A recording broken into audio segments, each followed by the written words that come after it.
जय हिंद दोस्तों, स्वागत है आप सभी का एक और नई वीडियो में। दोस्तों आज के बाद आप लोग हिंदी का बुक पढ़ना छोड़ दीजिए, क्योंकि मैं जो भी प्रश्न आपको बता रहा हूँ उससे आप अच्छे से याद कर लो। बोर्ड एग्जाम में आप एक भी नंबर छोड़कर नहीं आओगे। हिंदी में भी 100 में 100 आपका नंबर आएगा अगर वीडियो को पूरा देखोगे तो। क्योंकि दोस्तों आज के बाद से आपको मैं हिंदी का बुक बोलूँगा ही नहीं पढ़ने के लिए। मैं जो भी प्रश्न बताऊँगा पूरा वही VVI प्रश्न रहेगा और पूरा A to Z आपको बोर्ड एग्जाम में लड़ जाएगा। यानी कि आपको मैं बहुत बहुत बोझ आपका हल्का कर दिया कि आपको बुक पढ़ने की जरूरत नहीं है। मैं जो बता रहा हूँ उसे आप अच्छे से याद करो, ठीक है।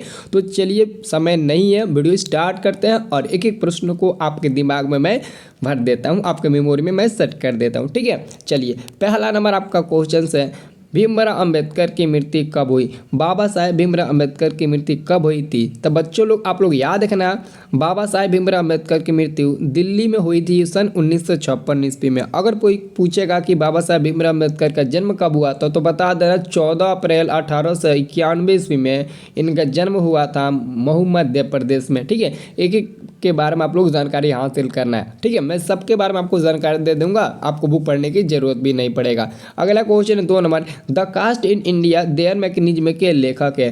The caste in India their mechanism के लेखक है। तो कास्ट के नाम से ही हम लोग समझ सकते हैं इसका आंसर होगा भीमराव अम्बेडकर जी। भीमराव अम्बेडकर जी के अलावा कोई हो ही नहीं सकता है, ठीक है। चलिए, तीसरा नंबर क्वेश्चन है, नलिन बिलोचन शर्मा की कहानी है। तो नलिन बिलोचन शर्मा की कहानी है 20 के दांत। 20 के दांत पाठ के लेखक कौन है? तो हमारे नलिन बिलोचन शर्मा जी है। और 20 के दांत पाठ क्या है?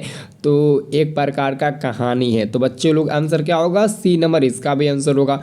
दूसरा का भी आंसर C नंबर और तीसरा का भी आंसर C नंबर। अब देखिए, अगला क्वेश्चन से आपका 4 नंबर। 4 नंबर क्वेश्चन से, सेन साहब किस कहानी के पात्र हैं?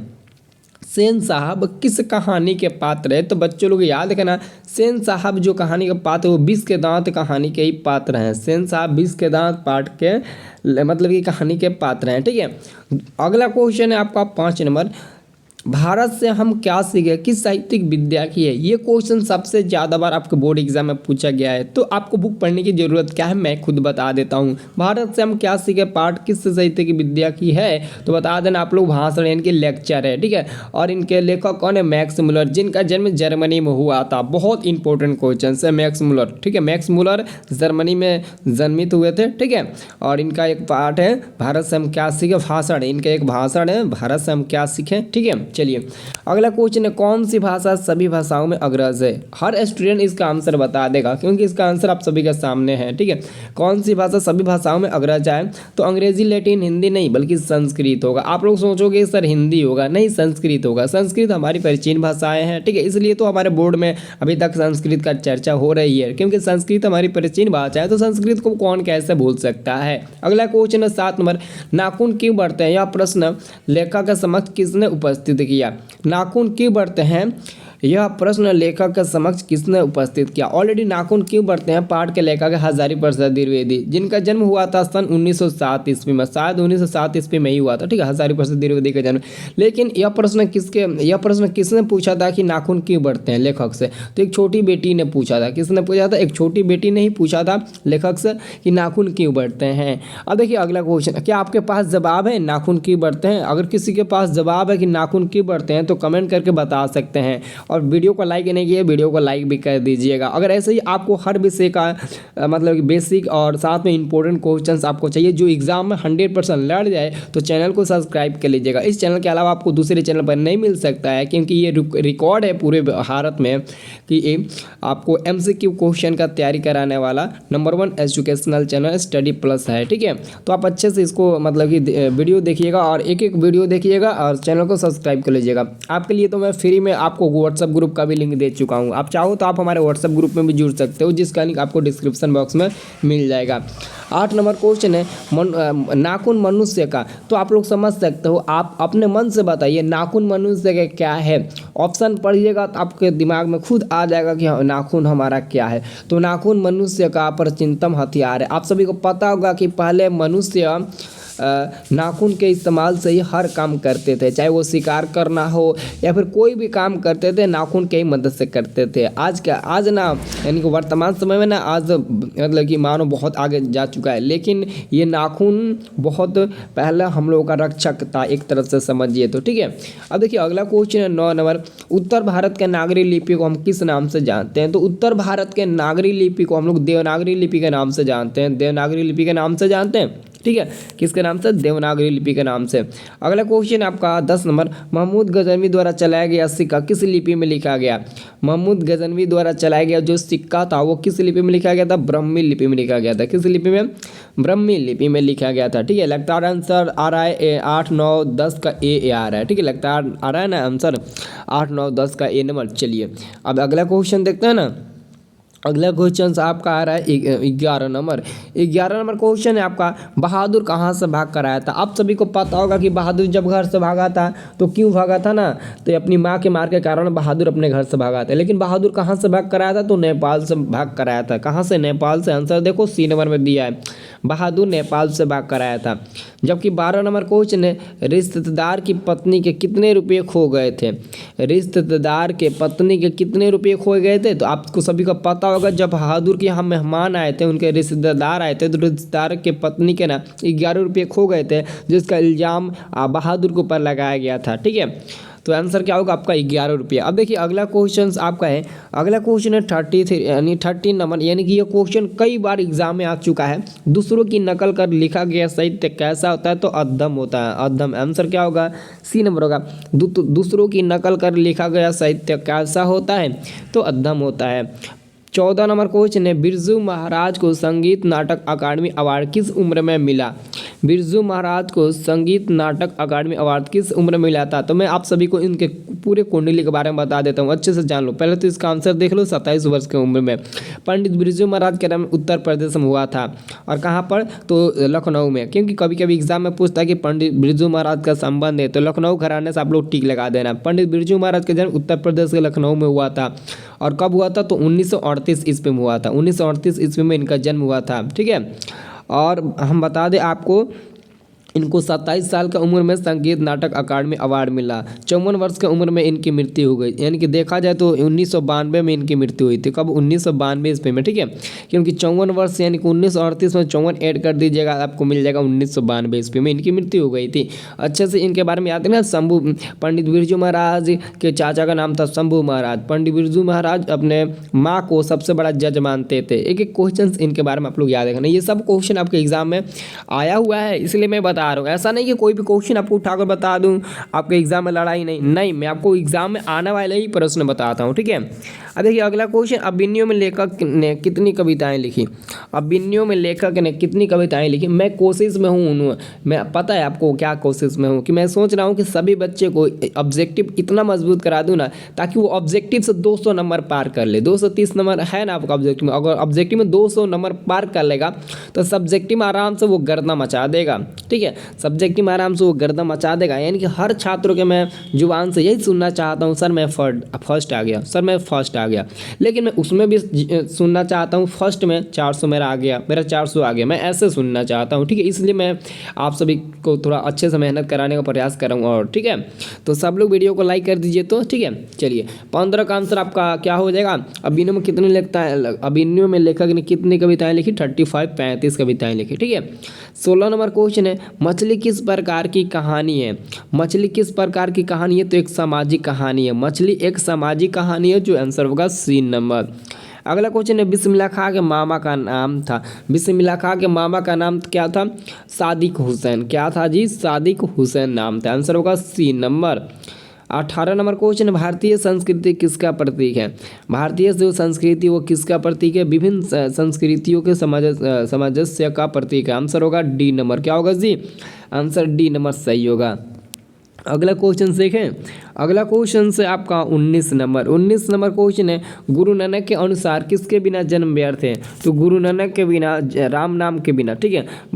गुरु नानक जी कहते हैं जो व्यक्ति जन्म लेता है और राम नाम का जप नहीं करता है, राम नाम का नाम नहीं लेता है, तो उनका जन्म भी व्यर्थ है। यानी कि अगर आप हिंदू हैं और आपका जन्म हुआ है हिंदू समाज में, हिंदू धर्म में, तो आप राम नाम का जरूर नाम लीजिएगा। अगर आप राम नाम का नाम नहीं लेते हैं तो समझिए कि आपका जन्म व्यर्थ है, ठीक है। ये मतलब गुरु नानक जी के अनुसार कहना है, ठीक है।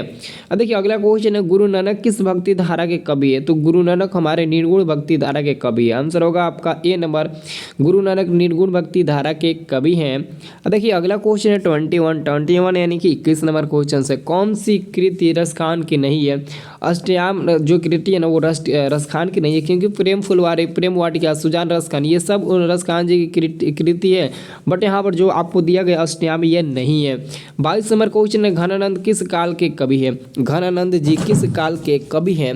तो यहाँ पर 22 का आंसर क्या होगा जी? हाँ बिल्कुल बिल्कुल, रीतिकाल के कवि है, घनानंद रीतिकाल के कवि हैं, ठीक है।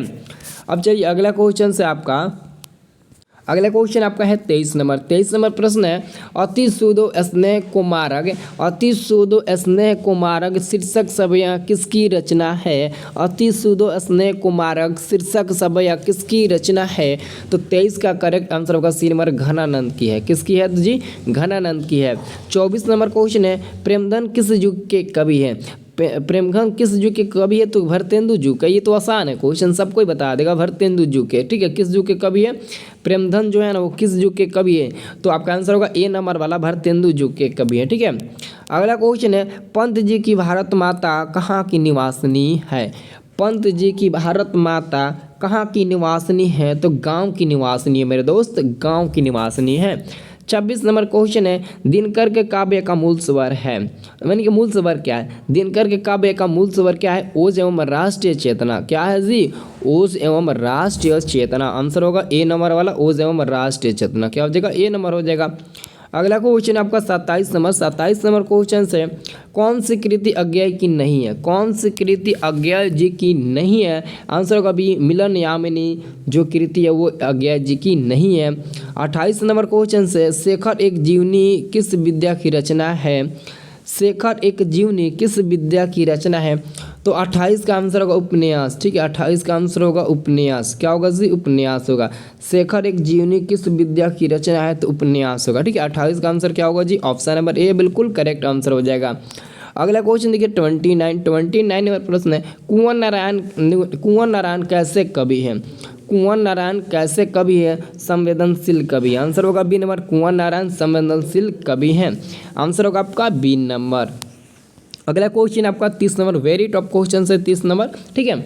30 नंबर प्रश्न कह रहा है, इसी दुनिया में किसकी कृति है? इसी दुनिया में किसकी कृति है? तो 30 का हम लोग आंसर टिक लगाएंगे, वीरेन डंगवाल, ठीक है। वीरेन डंगवाल जी का नाम सुना ना? एक मिनट, हमको थोड़ा इस क्वेश्चन में डाउट लग रहा है। इसी दुनिया में, एक मिनट, इस क्वेश्चन को हम मतलब इस क्वेश्चन को हम कमेंट करके आपको बताएंगे, ठीक है। क्योंकि इस क्वेश्चन में, हाँ एक में वीरेन डंगवाल कौन है? हाँ शायद सही है, ठीक है, वीरेन डंगवाल, ठीक है। अगला क्वेश्चन 31 नंबर प्रश्न है, चौखट में बेटे को क्या नहीं आता? चौखट में बेटे को क्या नहीं आता? क, ठीक है। यानी कि हम लोग सबसे जो शुरुआती वर्ड हम लोग बनाने का प्रयास करते हैं वो क करते हैं, ठीक है। उसके बाद से 0 1 2 में तो उधर 0 1 से शुरू करते हैं, नहीं तो इधर हम क से शुरू करते हैं, ठीक है। चलिए, आपको पता है ना कि क बनाने में हम लोग कितना मेहनत किए होंगे। आपको पता है कि बचपन में हम जब क बनाते थे तो नहीं बनता था, लेकिन क बनाने के लिए हम लोग बहुत मेहनत करते थे, बहुत मेहनत, ठीक है। अब देखिए अगला क्वेश्चन है 32 नंबर प्रश्न कह रहा है कि लौट कर आऊँगा फिर कविता का वर्ण विषय क्या है? बंगाल की प्रकृति। कवि मतलब कि वापस बंगाल की प्रकृति लौटने की बात करते हैं। आंसर होगा डी नंबर, जीवनानंद दास किस भाषा के कवि हैं? लौट कर आऊँगा फिर पाठ के लेखक है जीवनानंद दास, और जीवनानंद दास बंगला भाषा के कवि है, ठीक है। ये दोनों क्वेश्चन सेम मतलब कि एक ही पार्ट का है, ठीक है, 32 और 33, ठीक है। अगला क्वेश्चन है 34 नंबर, रेनर मारिया रिल्के की काव्य शैली है। तो रेनर मारिया रिल्के का जन्म शायद जर्मनी में हुआ था, इनका भी जन्म शायद जर्मनी में ही हुआ था, शायद नहीं बल्कि जर्मनी में ही हुआ था, ठीक है। तो आंसर याद रखना, गीतात्मक। रेनर मारिया रिल्के की काव्य शैली है तो गीतात्मक, आंसर होगा ए नंबर। 35 नंबर क्वेश्चन से आपका दिनकर को ज्ञानपीठ पुरस्कार किस रचना पर प्राप्त हुआ? उर्वशी। उर्वशी आंसर होगा आपका ए नंबर। ये तो सबको पता है, सबको इस क्वेश्चन को बहुत पहले से अच्छे से याद किया होगा, ठीक है। अब देखिए अगला क्वेश्चन है 36 नंबर। 36 नंबर प्रश्न कहता है ना कि जनतंत्र का जन्म शीर्षक कविता में धुई मुई शब्द का प्रयोग किसके लिए किया गया? तो जनता के लिए किया गया। बहुत लोग बोलेंगे सर पड़ोसी की बच्ची के लिए, नहीं, इसका आंसर होगा डी नंबर, जनता के लिए धुई मुई शब्द का प्रयोग किया गया जनतंत्र का जन्म शीर्षक कविता में, ठीक है। अब देखिए अगला क्वेश्चन है मंगमा क्या काम करती थी? तो मंगमा का काम यही था कि गांव-गांव में घूमकर दही बेचने का काम करती थी, ठीक है। चलिए 38 नंबर क्वेश्चन था मंगमा थी तो मंगमा एक अंधविश्वासी थी। अंधविश्वासी मतलब समझते हैं ना? हाँ बिल्कुल, वेरी गुड, थैंक यू। अगला क्वेश्चन है सातकोड़ी होता किस भाषा के साहित्यकार हैं? सातकोड़ी होता उड़िया। उड़िया का नाम सुने हो ना? हाँ, वो उड़ी जाएंगे आसमान में, ठीक है। चलिए अगला क्वेश्चन है ज्योतिषी ने मंगू के बारे में क्या कहा था? तो ज्योतिषी ने मंगू के बारे में कहा था कि आने वाले अगन के महीने में मंगू अच्छी हो जाएगी। ऐसे मतलब कि राय दिया जा रहा था उसको अस्पताल ले जाने के लिए, क्योंकि ज्योतिषी को भी मतलब कि तबीयत खराब था जिसके चलते वो अस्पताल में गई थी, तो वहाँ से वो ठीक होकर वापस आई तो मंगू के बारे में बोली कि आने वाले अगन के महीने में मंगू अच्छी हो जाएगी अगर इसको अस्पताल में ले जाया जाए तो, ठीक है। अब देखिए 41 नंबर क्वेश्चन है पहले दिन पार्वती को क्या था? पहले दिन पार्वती को बहुत तेज बुखार हुआ था, सबको पता है। और यहाँ पर बुखार की जगह मेनिंजाइटिस शायद एक और देता है वर्ड, ठीक है, जिसका मतलब होता है बुखार। उसको इंग्लिश में बोल देते हैं, बट इंग्लिश वर्ड हिंदी में लिख देता है, ठीक है। तो पहले दिन पार्वती को बुखार हुआ था। क्या हुआ था मेरे दोस्त? बुखार हुआ था, ठीक है। अगला क्वेश्चन है धरती कब तक घूमेगी? धरती कब तक घूमेगी की नायिका कौन है? तो मैं आपको बता देता हूँ धरती कब तक घूमेगी की नायिका सीता। और हिमालय शब्द की कौन सी संज्ञा? हिमालय शब्द कौन सी संज्ञा है? तो हिमालय जो शब्द में संज्ञा है वो कौन सी संज्ञा? व्यक्तिवाचक संज्ञा है, क्योंकि किसी खास व्यक्ति या वस्तु का बोध हो उसे हम लोग व्यक्तिवाचक संज्ञा कहते हैं। तो हिमालय में खास वस्तु का बोध हो रहा है, इसलिए हम इसे व्यक्तिवाचक संज्ञा कहेंगे, ठीक है। अधिक संज्ञा। अगला क्वेश्चन है मैं रामायण पढ़ता हूँ, इस वाक्य में मैं सर्वनाम हूँ। तो मैं रामायण पढ़ता हूँ इसका मतलब समझ सकते हैं ना? मैं रामायण पढ़ता हूँ, ता हूँ का मतलब क्या हुआ? मैं लड़का हूँ, लड़की नहीं। ती हूँ रहता तो मैं लड़की होता, लेकिन ता हूँ तो क्या हो गया आपका? पुरुषवाचक हो गया, क्योंकि मैं पुरुष हूँ इसलिए मैं रामायण पढ़ता हूँ, ठीक है। ऑलरेडी लड़की भी रामायण पढ़ती है, बट ती रहता तब ना कहते हैं हम वो लड़की पढ़ती है, नहीं, मैं रामायण पढ़ता हूँ, मैं लड़का हूँ, ठीक है। चलिए अगला क्वेश्चन है स्वर्ग का विशेषण क्या होगा? तो स्वर्गीय दिया होगा कहीं, देखिए तो स्वर्गीय दिया है, हाँ दिया तो है सी नंबर में। स्वर्ग का स्वर्गीय हो जाएगा, मित्र का मित्रता हो जाएगा। अब देखिए अगला क्वेश्चन राम ने रावण को मारा, इस वाक्य में दो कारक चिन्ह है। तो देखिए एक तो कारक चिन्ह आपका ने हो जाएगा, दूसरा आपका हो जाएगा ये को हो जाएगा। तो राम ने रावण को मारा, तो सबसे पहले आप लोग याद होगा कर्ता ने कर्म को करण से प्रदान से जुदाई, ये सब आप लोग याद किए होंगे, 8 कारक होते हैं, ठीक है। तो कर्ता ने हो जाएगा और कर्म को हो जाएगा। तो देखिए ऑप्शन नंबर ए वाला ही मैच कर जा रहा है, कर्ता ने कर्म को। आसानी से हम लोग आंसर पकड़ लिए, ए नंबर हो जाएगा। पकड़ लिए कि नहीं? अब बताइए वर्तमान काल के कितने भेद होते हैं? वर्तमान काल के कितने भेद होते हैं कमेंट सेक्शन में बताइए, क्योंकि ये क्वेश्चन आप सभी को पता होगा। नाउन आप लोग पढ़े होंगे तो आप लोग इसका आंसर जरूर बता सकते हैं, सभी विद्यार्थी बता सकते हैं, ठीक है। अब बताइए व्युत्पत्ति का संधि विच्छेद होगा, व्युत्पत्ति का संधि विच्छेद होगा बी प्लस उत्पत्ति, ऑप्शन नंबर ए वाला होगा, इसको अच्छे से याद करो, ठीक है। अब देखिए अगला क्वेश्चन है विद्यार्थी, विद्यार्थी शब्द में कौन सी संधि है? विद्यार्थी शब्द में कौन सी संधि है? विद्यार्थी में पता है कौन सी संधि होती है? दीर्घ संधि होती है, ठीक है। कौन सी संधि होती है? दीर्घ संधि, जो स्वर संधि के अंतर्गत आती है, विसर्ग संधि, हाँ ठीक है। अब अगला क्वेश्चन महात्मा में समास बताइए। महात्मा, महान, महात्मा का मतलब क्या हुआ? महान। तो आंसर क्या होगा? कर्मधार है। क्या होगा जी? कर्मधार है होगा, ठीक है। अब देखिए अगला क्वेश्चन है आपका, अगला क्वेश्चन 51 नंबर, छाती पर मूंग दलना का अर्थ क्या है? अरे यार गजब का क्वेश्चन पूछा, मुहावरा का अर्थ आपको बताना है। छाती पर मूंग दलना का अर्थ क्या है? तो 51 का करेक्ट आंसर होगा ए नंबर, समीप रहकर कष्ट देना छाती पर मूंग दलने के बराबर के होता है। और 52 नंबर क्वेश्चन है छक्के छुड़ाना मुहावरे का अर्थ है। छक्के छुड़ाना मुहावरे का सही अर्थ होता है मेरे दोस्त हिम्मत पस्त करना, आंसर होगा आपका बी नंबर। तो आप लोग इस वीडियो से क्या सीखे, कितना प्रश्न याद हुआ और कितना प्रश्न आप लोग को याद पहले से था, आप लोग कमेंट करके ज़रूर बताइएगा। मैं इतना गारंटी देता हूँ कि अगर आप लोग मेरा जो भी वीडियो देख लेते हो आता है तो आपको किताब पढ़ने की ज़रूरत नहीं है। आपको पता है कि एग्ज़ाम बहुत नज़दीक आ चुका, फरवरी में एग्ज़ाम है, 1 महीने टाइम बचा हुआ है, 1 महीने 1 दिन के बराबर है। तो ऐसे सोचकर आप लोग पढ़ाई करिएगा कि कल मेरा एग्ज़ाम है तो आज हमको कैसे पढ़ाई करना है, ठीक है। आप इस समय नया नया चीज़ को पढ़ने का प्रयास मत करिएगा, जो भी पढ़ें उसको रिविज़न करिएगा, उसी में से आप टॉपर बन सकते हैं, ठीक है। तो मेरी बात अच्छा लगी होगी तो वीडियो को लाइक करना है, चैनल को सब्सक्राइब कर लेना। डिस्क्रिप्शन बॉक्स में आपको व्हाट्सअप ग्रुप का लिंक मिलेगा, व्हाट्सअप ग्रुप आप लोग ज़रूर ज्वाइन कर लेना। अगर मेरे साथ जुड़े रहोगे, अगर मेरे चैनल को सब्सक्राइब कर लेते हो, मेरे साथ जुड़े रहोगे, आपको पता है ना एग्जाम में मैं हेल्प करता हूँ जो पेपर लीक होता है। हाँ, समझ गए होगे, अच्छे से नहीं बताऊँगा नहीं तो कोई कंप्लेन कर देगा, ठीक है। चलिए जी, थैंक यू सो मच, मिलते हैं अगले वाले वीडियो में, तब तक के लिए जय हिंद जय भारत।